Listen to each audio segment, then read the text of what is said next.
bersama saya Johan di Jurnal Trading ID. Jadi pada kesempatan video kali ini kita akan membahas kembali untuk update dari pergerakan si gold ini sendiri atau dari si XAUUSD ini sendiri ya. Nah, tapi di sini kita akan membahas dulu mengenai beberapa segmen. Yang pertama itu dari si weekly, kemudian kita akan masuk ke daily-nya, dan kemudian kita akan masuk lagi ke bagian 1 jamnya untuk mapping ini sendiri gitu. Nah, di sini kalau kita perhatikan ya, untuk weekly sendiri ya, ini kan bertepatan dengan akhir bulan juga, di awal bulan juga ya, di tanggal 2 April ini saya rekamannya, atau lebih tepatnya ini di hari Minggu ya. Nah, ini kan kalau kita lihat ini ada area supply untuk area weekly-nya. Oke, untuk supply weekly itu kurang lebih di harga 1993 sampai 2019 gitu. Kemudian terakhir dia menyentuh area 2019 itu kurang lebih di tanggal 7 Maret 2022. Kemudian pertama kali setelah itu dia menyentuh area ini kembali di 2000, yaitu di tanggal 3 Agustus 2020 gitu. Nah, ini udah yang ketiga kalinya nih dia menyentuh area 2000 atau masuk ke area supply ini kembali, yaitu kurang lebih di tanggal 20 Maret 2023 kemarin. Oke, kalau kita perhatikan memang belum ada yang bisa close di atas angka 2000 ya untuk si weekly-nya. Dan artinya si gold ini masih butuh 1 minggu lagi ya untuk bisa close di atas angka 2000 ini gitu. Nah, ini kalau dia bisa close di atas angka gitu untuk bermain di range 2000 gitu. Tapi kalau untuk saat ini kalau kita perhatikan memang untuk range harga si gold ini sendiri itu masih di 1900. Karena secara posisi untuk weekly candle itu belum ada yang bisa close di atas 2000 ya, atau di close di area 2000-nya kalau kita perhatikan di sini. Oke. Nah, kemudian kalau kita perhatikan lagi ya, untuk support dari si weekly. Nah, kalau untuk support weekly, nah ini kan tadi resisten ya, 1993 sampai 2019. 2019 itu adalah area resisten dari si gold weekly ini. Nah, ini untuk area supportnya. Oke, kalau untuk support weekly, kalau kita perhatikan di sini itu ada sedikit patahan candle ya, sebelah sini. Oke, itu sebelah sini ya. Kemudian di sini juga ada. Oke. Nah, jadi kita bisa ambil sini sebagai area SNR-nya dia. Nah, tapi untuk menentukan SNR ini kita harus perhatikan dulu beberapa body candle ya, dan juga sumbunya. Oke.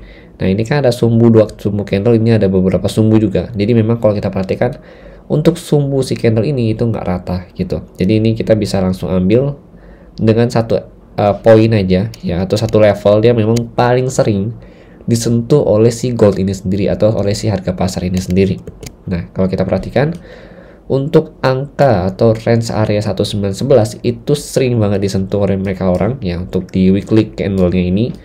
Yang pertama ini ya, kalau kita bahas yang ini dulu. Oke, kalau kita bahas di sini yang pertama yang ada 1, 2, 3, 4, 5, 6 ya. Jadi kurang lebih ada 6 candle dan itu rata-rata disentuh semua sama si harganya untuk si 1911. Kemudian ada lagi ya di sini. Oke, yang sebelah sini ini ada 2 sumbu candle ya, atau upper shadow-nya itu disentuh juga oleh mereka orang. Nah, ini kita bisa lihat untuk yang warna hijau mungkin pas di angka 119 ya, 0.79. Kemudian kalau untuk warna merahnya dia belum bisa break dari 11.79 ini. Kemudian kalau kita perhatikan lagi sebelah sini ya, untuk supportnya atau SNR si gold saat ini itu dia ada berapa candle kita lihat. Ada 1, 2, 3, 4, 5 ya, kurang lebih 5 candle. Nah, ini dia sering banget nyentuh area ini gitu sebelum dia bisa breakout ke bawah lagi. Jadi ini kalau kita perhatikan ini gold juga breakout, kemudian dia retest ke area ini ya, ke level harga ini 1911.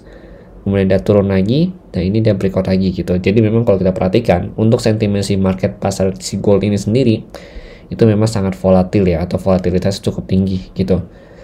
Oke, kalau kita lihat memang dia menyentuh area ini kembali ya, atau melakukan retest kembali ke area supportnya, supply-nya dia di 1993. Nah, ini untuk weekly-nya sampai 2019.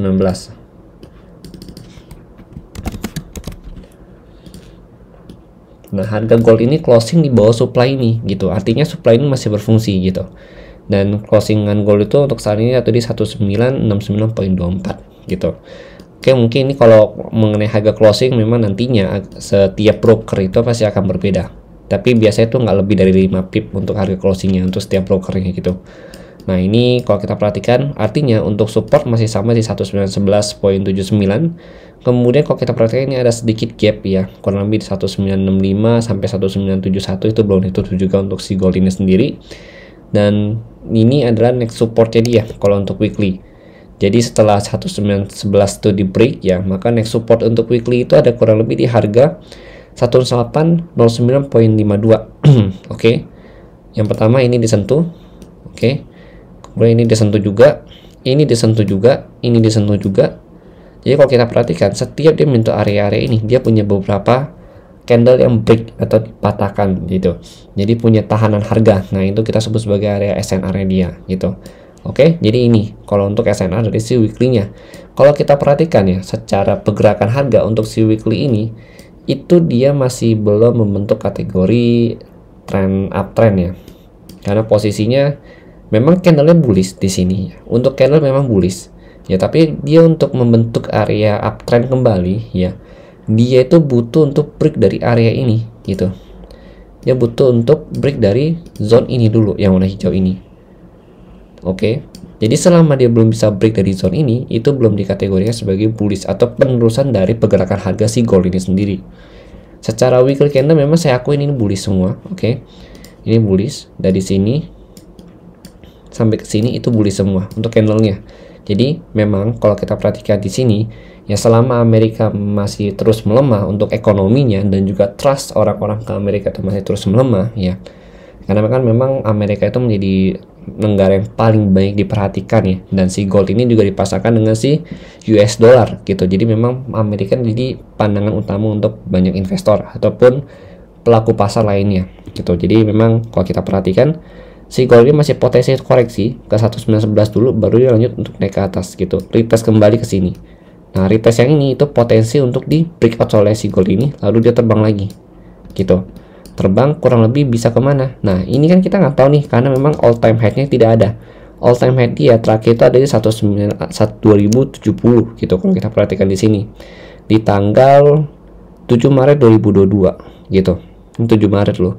Jadi memang untuk high-nya 2070 ya, ini ada target, the next targetnya dia ketika dia bisa break dari 2019 ya. Nah, habis itu di mana? Belum ada lagi kan. Nah, ini kita bisa ukur dengan menggunakan Fibo extension. Kita ambil dari sini ya height-nya ini, kemudian kita ambil ke swing low-nya dia. Nah, untuk area pertama di 191.80 sampai 188.80 ya. Itu bertepatan dengan area Fibo retracement pertama dia atau Fibo extension pertama dia gitu, di angka 2070 nya. Kemudian kedua baru di 2209 sampai 2251. Nah, ini adalah worst case nya dia kalau misalkan dia bisa berhasil break dari zona ini gitu. Tapi selama dia belum bisa break dari zona ini, maka hal ini ya, atau level-level yang ada di sini itu tidak perlu kita pikirkan terlebih dahulu gitu. Nah, ini kita akan bahas lebih lanjut yang mengenai level-level ini ke atasnya ya. Begitu harga gold itu bisa break dari level ini gitu. Jadi selama si gold ini belum bisa break dari level ini, kita tidak perlu memikirkan terlalu panjang mengenai hal ini gitu. Nah, jadi yang kita pikirkan adalah kapan sih dia akan retrace ya, atau kapan sih dia akan reject dari angka ini, kemudian dia turun kembali untuk retest ke bawah lagi, area support-supportnya yang ada di bawah itu. Nah, nanti mungkin target utama si gold itu adalah menutup dari si gap ini sendiri yang masih terbuka ya, kalau kita perhatikan di sini gitu. Nah, kemudian ini untuk dari si weekly-nya gitu. Nah, ini weekly dari ada support di 1911, kemudian mungkin besar 18665 ya. Itu juga ada minus support, karena kalau kita perhatikan di sini ya, ini kan ada beberapa level juga yang kalau kita perhatikan rejection dari si candlestick itu sendiri gitu kan. Nah, rejection ini bisa kita manfaatkan untuk menjadi ya area supportnya, tapi kita masuk ke area minus support. Kenapa? Jadi kalau minus support itu kan dia reject ya, atau harga itu benar-benar respect juga ke level tersebut, tapi rejectionnya itu jarang gitu, atau bisa dikatakan kurang kuat, tidak sekuat dari rejection yang ada di sini. Nah, 1, 2 di angka 2000 ini kan major support, major resistance gitu, atau major SNR karena rejection kuat. Kalau sini dia ada rejection tapi kurang kuat dan memang sering dilalui oleh pasar Ya, jadi memang itu disebut sebagai minor SNR gitu. Nanti mungkin untuk lebih lanjut mengenai SNR ini kita akan bahas juga di video JTSC ya. Jadi memang saya udah list juga beberapa video yang akan saya buat di JTSC ini ya. Jadi kalian stay tune aja mengenai materi-materinya gitu. Atau kalau misalkan kalian punya materi tambahan ya ingin kalian sampaikan ke saya, boleh banget. Kalian boleh langsung DM aja di channel Telegram saya ya, atau tulis saya di kolom komentar mengenai materi apa sih yang akan saya bahas ya, atau the next materi yang akan kita bahas di dalam JTSC tersebut gitu. Oke, saran dan masukan kalian sangat membantu saya ya. Jadi saya sangat berterima kasih untuk kalian mau memberikan saran mengenai si JTSC tersebut. Oke, kemudian kita lanjut. Nah, di sini kita masuk ke daily-nya gitu. Kalau untuk daily sendiri ya memang secara pergerakan juga sama, itu masih bullish untuk candle nih ya. Dan struktur harga masih bullish. Kenapa? Karena dia berhasil break dari height yang di sini gitu, 1949.7 atau 1950 gitu. 1950 ini berhasil di breaking sama dia. Ini kan resisten dia di 2023 ya, tapi bulan Februari tanggal 2, kemudian di break sama dia di tanggal 17 Maret 2023 gitu. Sampai detik ini ya, kalau kita perhatikan dia masih bertahan di atas resisten ini.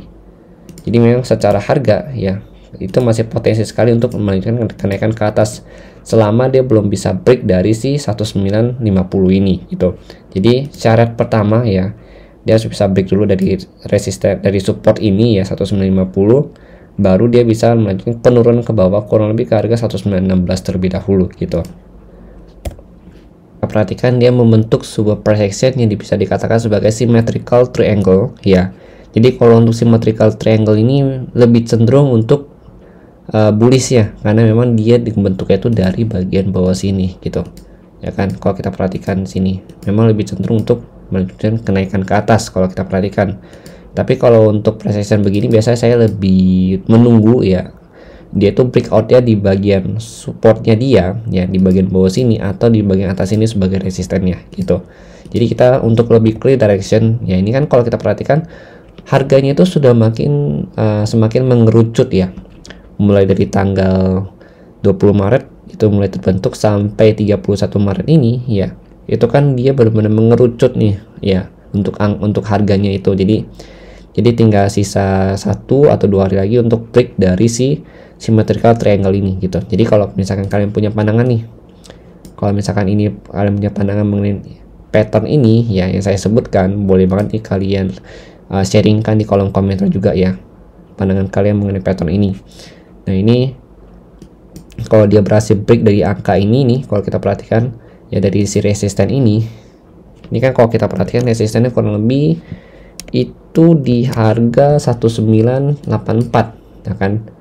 Nah, begitu dia bisa break 1984, kemudian dia bisa break lagi dan next supportnya itu resisten di 1996 ya, maka dia akan lanjut untuk naik kurang lebih ke harga 2050 kembali gitu. Jadi memang dia bisa break dan kita ke 2057 ya di sini tertingginya dia gitu. Nah, ini bisa jadi area yang cukup bagus nih untuk ambil short sell kita gitu. Nah, kalau misalkan kita dapat jackpot, dia bisa turun lagi kurang lebih kemana? Ke harga 1916 gitu. Jadi kurang lebih di sini targetnya. Oke. Nah, kemudian ya, tapi kalau saya perhatikan ya, misalkan kalau kita mau lihat di sini ya, secara volume itu masih dikuasain oleh pihak seller dari tanggal 24 ya kan, 24. Tapi kalau kita perhatiin mulai dari tanggal 27, kemudian tanggal 29 sampai tanggal 31 itu volume seller sudah mulai mengecil.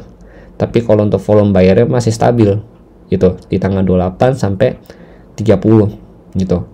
Oke, jadi memang penurunan ini itu sangat sedikit ya, tapi tidak menutup kemungkinan ya selama dia belum bisa break dari 1984, saya masih akan coba untuk fokus cari sell karena memang potensinya adalah masih kemungkinan besar untuk turun ke bawah gitu. Karena kalau tadi kita perhatikan ya, ke bawah dengan target harga 1949 sampai 1916. Nah, karena kalau kita perhatikan dari si weekly-nya ya, itu dia masih belum bisa break ya dari si area supply ini 1993 sampai 2019 gitu. Nah, ini untuk si daily-nya dia gitu. Nah, pokoknya target daily terendahnya itu ada di 1916 sampai menutup gap ya kurang lebih 19 yang ada di sini. Nah, ini kalau untuk the next supportnya itu kurang lebih di harga 1810 atau 1811 di sini. Nah, itu untuk area supportnya dia. Oke. Kemudian kalau untuk 1 jam, nah ini untuk 1 jam kita bahas lagi nih, gitu. Nah, 1 jam ini untuk lebih ke intraday mapping sih kalau saya perhatikan ya. Jadi kalau 1 jam ini kalau kita perhatikan, oke, kalau kita lihat di sini itu kan dia juga mengerucut sebenarnya. Nah, seperti ini ya. Oke, jadi ini ada area support, ada 1 ya kan, 2, 3, 4. Kemudian sini ada lagi area resistance 1, 2, 3, 4. Nah, ini memang kalau kita lihat yaitu area SNR dia cukup kuat ya, dan memang semakin mengerucut juga untuk si 1 jam ini. Kemudian kalau kita perhatikan untuk 1 jam memang lebih detail ya, di 1974 itu ada area perbatasan dia, dimana kalau kita perhatikan di sini ini adalah resisten, ini adalah area breakout dia. Nah, ini kalau selama dia belum bisa break dari angka ini 1974, potensi dia untuk turun itu masih ada untuk break dari si area symmetrical triangle ini. Nah, begitu dia break, berarti kan dia break juga dari POC level gitu.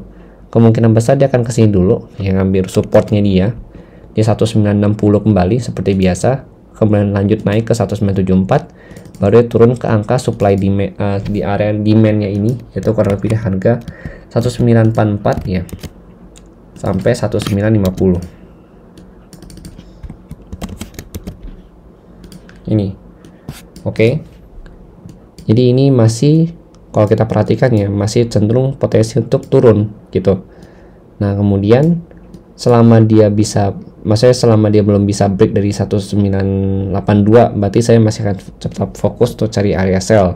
Nah, begitu dia bisa break dari 1982 ya, dari sini kita akan cari area buy ya, fokus cari area buy dengan target harga 1995 sampai 2005 di sini. Nah, nanti dari sini baru kita coba cari lagi area sell ya, scalping sell untuk di zona ini, zona yang warna hijau ini gitu. Itu sih yang ingin saya sampaikan mengenai si gold ya untuk minggu ini ya, dan memang pembahasannya cukup panjang ya. Ini adalah mapping pribadi saya untuk POC level ya. POC level itu kurang lebih di harga 1967, jadi memang masih jadi area supportnya dia. Oke, jadi sekian penjelasan dari saya mengenai si gold untuk minggu ini ya. Ini adalah weekly videonya. Jadi ada beberapa level yang harus kalian perhatikan. Selama di bawah 1982 sama 1974 itu kita boleh cari fokus untuk area sell ya. Sini cari area sell juga dengan target terendah itu di 1944, 1950. Kemudian di atas 1982 kita looking for buy ya. Cari area buy, konfirmasi buy. Mungkin nanti konfirmasinya bisa kalian lihat juga ya di time frame 1 jam ataupun di 30 menit untuk lebih akuratnya. Dan nanti entry baru kalian sesuaikan di 5 menit atau di 15 menit gitu, dengan target harga nanti buy di 1995 sampai 2005. Oke, jadi nanti dari sini kita perlu cari area sell lagi ya. Jadi mungkin sekian penjelasan dari saya. Nanti kalau misalkan ada ya update lebih lanjut dan memang ada perubahan, karena memang kalau kita ketahui ya minggu depan ini tuh NFP dan juga ada beberapa data penting yang akan dirilis di awal bulan ini gitu. Jadi memang market itu pasti sentimennya sangat sensitif gitu. Jadi pergerakan harga juga akan lebih mengikuti dari sentimen pasar ya. Jadi kita harus tetap waspada dan kita jangan terlalu greedy dalam melakukan trading untuk minggu ini. Jadi play safe dulu ya.